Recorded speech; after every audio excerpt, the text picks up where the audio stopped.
I just wanted to get along with Emma. The unexpected person who saved me, abandoned by my husband after 15 years of support, was the least likely savior. I am Emily. I'm 40, living with my husband, our daughters aged 14 and 11, and my in-laws, making 6 of us in total. My husband James is 5 years older than me and runs a farm with the in-laws. I work in the fields from early morning, help with checking and shipping vegetables until evening, but as a wife, I don't get paid. I also do almost all the housework for 6 people. James doesn't get much of a salary either, being family, and honestly, our life is not easy. We live in a big country house, and the in-laws lecture me, saying, "You're lucky to live in such a large and fine house for free." But there's nothing good about it. It's just a lot of cleaning. Moreover, every weekend, my husband goes out drinking with his friends. Since there are no weekends off in farming, I have to do his work when he's hungover. He spends the little money he earns on alcohol. And if I complain, "Are you saying I don't earn enough?" he snaps back at me. I have often wondered why I even married him, looking down at his snoring face when he's drunk. The reason I didn't divorce him was that I had nowhere else to go. Having lost my parents early, my brother and his wife live in my childhood home. Without a family home to rely on and almost no savings, it seemed impossible for a 40-year-old woman with 2 daughters to survive. But I had my small pleasures, cooking with the vegetables we grew and the shared ingredients from other farmers and dairies. The ingredients might be irregularly shaped but tasted fine. When I cooked and gave the food as a thank you, everyone was delighted. Thanks to the fresh and tasty ingredients, my children grew up without being picky eaters. My husband and in-laws might criticize my cooking for being bland or poor, but they always finished their plates. The people around us were kind, and I could make and eat fresh, delicious food. My daughters were blessed with friends and enjoyed school. So, despite the worst husband and in-laws, I convinced myself I could live here, supporting my husband for 15 years. Then, one day, something unexpected happened. While working in the fields, a TV crew came to interview us. They were filming a program about visiting farmers' lunchtime, and they approached our house while we were working. My mother-in-law, Olivia, was thrilled, holding the microphone. "Please do! We can't offer much!" And then she whispered to me, "I'm going to put on some makeup, so you start preparing lunch quickly," and went back to the house. Reluctantly, I quickly wiped the sweat off my makeup-free face and prepared the dining table, while my husband James and my father-in-law Robert awkwardly handled the interview. For lunch, given the sudden visit, I couldn't prepare any elaborate TV-worthy dishes. The TV crew told us to keep it as usual, so I added a summer orange pound cake that I had planned to give away. Then Olivia appeared, lips bright red, dressed in her favorite dress. "Oh no, such a country-style table is embarrassing. Usually it's a bit more glamorous," she said. No, this is an ideal lunch with lots of vegetables. Having so many dishes and even a homemade cake for lunch is amazing," responded the TV people. Sure enough, people on TV are good at flattery. Their flattery, though maybe not sincere, made me happy. During the meal, everyone at the table enjoyed the food, saying it was delicious and finishing everything. I was surprised. I thought they'd just taste a bit and leave it at that. Throughout the meal, Olivia continued to give nonsensical explanations about the dishes, none of which she had made. But as they were leaving, the staff thanked me, not Olivia, saying, "It was incredibly delicious." And they thanked me. Half a month after the filming, our meal was broadcast on TV. Of course, our relatives and neighbors were thrilled, and my phone rang off the hook that day. The in-laws and my husband discussed staff's attitude and the edited scenes like they were industry insiders. Local ladies commented, "James looks so handsome. He might become a famous handsome farmer." This only made my husband more arrogant. He started going out more often to brag about his TV appearance, leaving me with all the work. I was truly truly fed up. Then, 3 months after the TV appearance, my now quite smug husband dropped a bombshell. I've fallen in love with someone else. Let's get divorced. What? Stunned by this unexpected confession, I couldn't think of anything to say. Ignoring my shock, he continued. After the TV broadcast, a girl approached me. She listens to me so intently. I'm drawn to her. I think she's my destiny. So you're having an affair with her? I asked, my voice trembling. He sighed. No, it's not like that. When I said I'd date her, she refused, saying she can't be with a married man. She's so noble. That's why I have to be pure for her. What is that? So cheating is wrong, but it's okay to divorce and date? It's incredibly selfish. While I was still reeling from his one-sided story, Olivia interjected, sounding exasperated. Just get divorced already. What? I've always thought so. A dark, gloomy woman like you doesn't suit a handsome, kind man like James. When I heard he found a 24-year-old girl, I was sure. She's the true wife for our family. 24 years old? Could a girl 20 years younger than my husband really want to marry a low-income, middle-aged man with kids? Are you being fooled? What?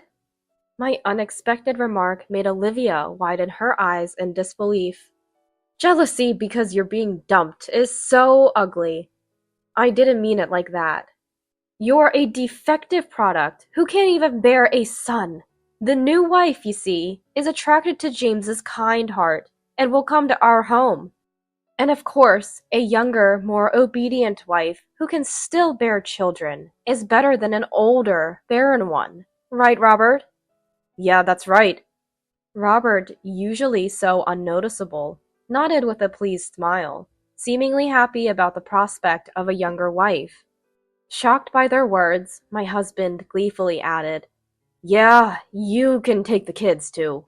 I want to start afresh with her. How could you? No need for them to go to high school, right? I'll pay child support till middle school. How generous of you, James. Olivia admired with an arrogant air. Sickened by this whole twisted scene, I ran out of what felt like a hellish home. The thought of my husband so easily abandoning our blood-related daughters for a younger wife made me feel nauseous and empty. What were my 15 years for? How are my daughters and I going to live from now on? Overwhelmed with despair, I crouched down. Then I heard, Mom? And saw two shadows approaching. It was my daughters. Both Ava and Isabella looked sternly at me. They must have been told about the divorce. Ava, Isabella, I'm sorry. Because of Mom, it's Dad and them who are wrong. Isabella yelled with tears in her eyes. Mom, let's leave, just like they said, Ava said, patting my back. Dad is so creepy, obsessed with a younger woman, and Grandma is the worst, always saying terrible things to you. I don't want to stay in this horrible home.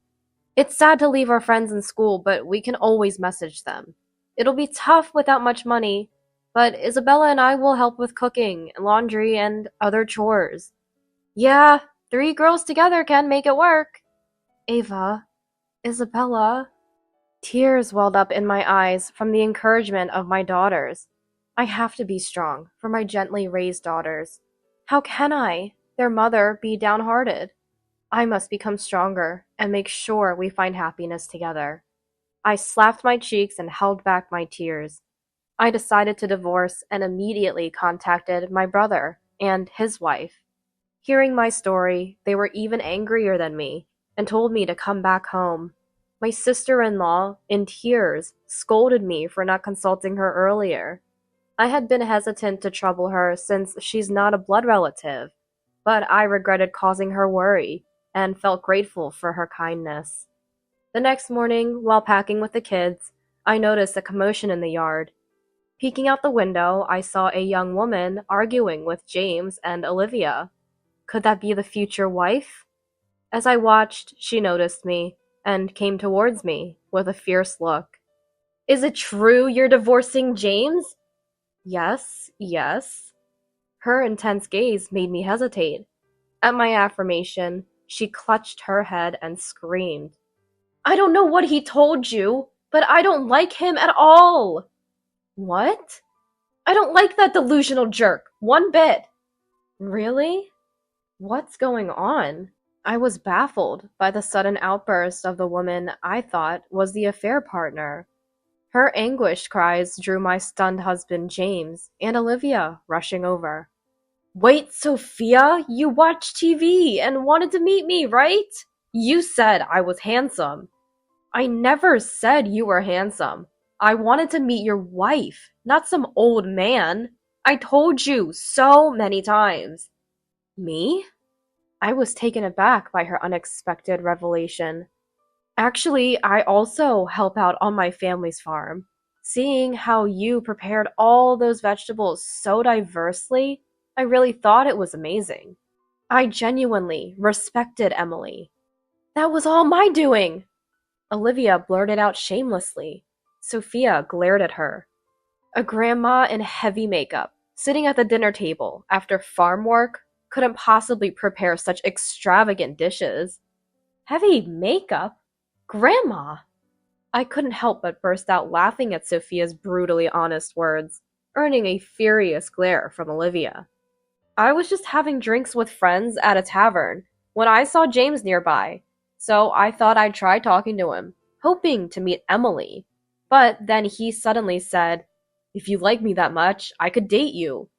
I thought he was joking, so I brushed it off, saying, I can't with a married man.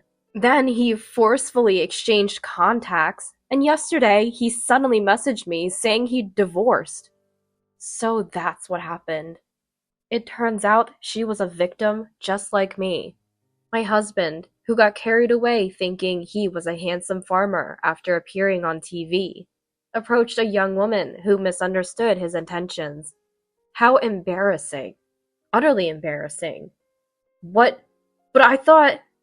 My husband, unable to accept that he was misinterpreted, stood there gaping and shifting his eyes. Seeing his pitiful and ridiculous fate, any lingering feelings I had disappeared. I'm sorry for the trouble my husband caused. I apologized, still technically his wife. Sophia quickly bowed her head in response. I'm sorry for my rashness, but I never expected this. It's okay. I wanted to separate anyway. This turned out to be a good opportunity. What? James looked at me in shock. I'm the one who should be saying what. Honestly, I think it's better for you to separate too. What? James looked at Sophia in disbelief. Okay, even if you divorce Emily, there's absolutely no chance of us getting married. Don't contact me again. Goodbye. Wait, Sophia! My husband, James, frantically tried to chase after the swiftly departing Sophia, but he tripped and fell spectacularly. Ava, our eldest, who had been watching the whole time, muttered, That's so embarrassing, and laughed. Ignoring whatever James and the in-laws wanted to say, my daughters and I left the in-laws' house. After staying with my brother and his wife for a while, we rented an apartment in the same town as them. I filed for divorce sooner than expected.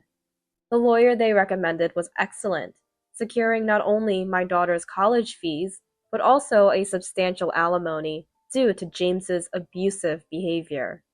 I was really grateful that the attempted affair, which led to the divorce, didn't hinder us from getting the alimony.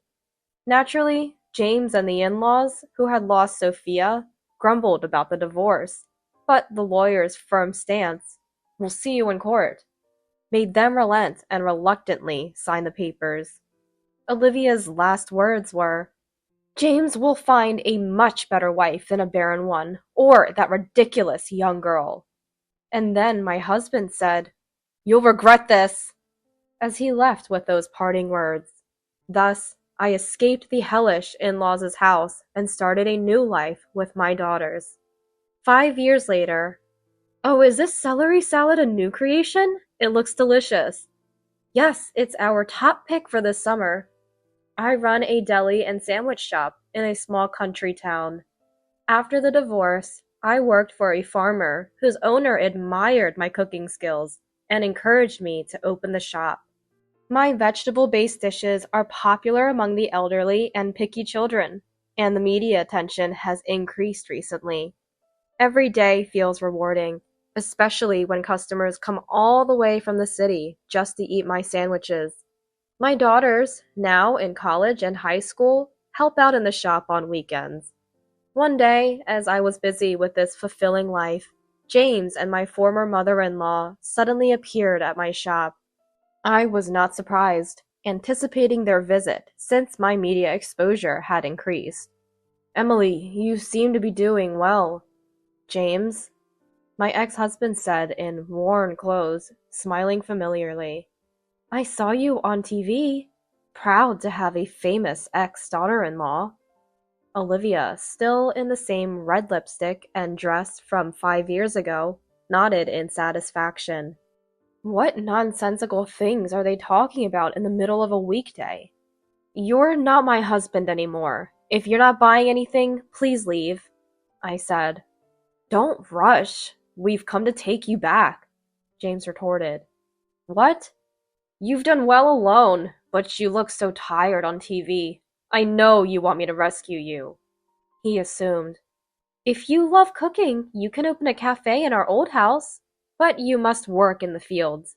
Oh, and your daughters are of marriageable age now, right? There's a 40-year-old neighbor looking for a wife. Both James and Olivia continued with their convenient delusions. Even after 5 years, these people haven't changed a bit. Before I could retort, an employee emerged from the back. Wow, look who's here! The delusional jerk. What? Who are you? As my husband turned to glare at the source of the insult, his face froze in shock. Sophia? Why are you here? Yes, wearing the same apron as mine was Sophia, the woman James had once tried to have an affair with. Why? Because Sophia's dad is my employer. What? James and Olivia were dumbfounded by this unexpected revelation. Sophia and I exchanged glances and laughed. After my divorce, I had moved back to my brother's town, and incredibly ran into Sophia at a local supermarket. We hit it off, and I ended up working part-time at her family's farm. My cooking with discarded vegetables gained popularity, leading to the opening of our sandwich shop. Thanks to the goodness of abundance you let go, our business is thriving, I said. Don't be silly, Emily. You're the lucky charm here, Sophia playfully responded. James and Olivia were clearly taken aback. Now was my chance to strike. James, I heard you got scammed in a marriage fraud. Did you get your money back? What? How did you know that? James's face turned pale. Apparently, he had been desperately seeking a young, unmarried, and beautiful wife, failing miserably. A supposed ideal match turned out to be a con artist, swindling a large sum from him. They had approached me, thinking I was unaware and could be a free laborer with money. They thought they could deceive me and take me back, but too bad for them. But I had a spy in the in-laws' house who kept me informed. The eggs in this scramble come from Brown's farm, and these tomatoes in the salad are from Miller's. Brown? Miller? Former mother-in-law was flustered. Yes, Brown, the poultry farmer, and Miller, the tomato grower, were neighbors of my former in-laws. All the local farmers agreed to supply my shop. They also keep me updated about you, you know. I smiled with the brightest smile I never showed in the former in-laws' house. However, seeing my smile, they started trembling like old tractors. No way. Scammed out of a $200,000 in marriage fraud? Don't expect any money from me. I'm remarried. What? If you want to take me back, tell my current husband to prepare $100,000 for a divorce settlement. That's impossible. Realizing they couldn't exploit me anymore, they left, pale as ghosts. never to appear before me again. The in-laws couldn't find another wife to exploit, losing their farm and house, unable to pay off their debts. Now, living in a cramped apartment, working part-time at farms, with no savings and insufficient pension contributions. Poultry farmer Brown told me about their pitiful end. Serves them right, he said with a laugh. Brown is a kind person who has always cared for me. My ex-husband and his family were no good, but I believe I was blessed with the people around me. Though my marriage was tough, I was blessed with kind people around me. I once thought divorce meant the end for me and my kids, but it wasn't true. Living honestly and earnestly, there are people who notice and care. You can laugh at such terrible men, my friends say. Life isn't as bad as I thought. Welcome! I hung the blue Norin at my little country sandwich shop, imagining the delightful smiles my sandwiches would bring.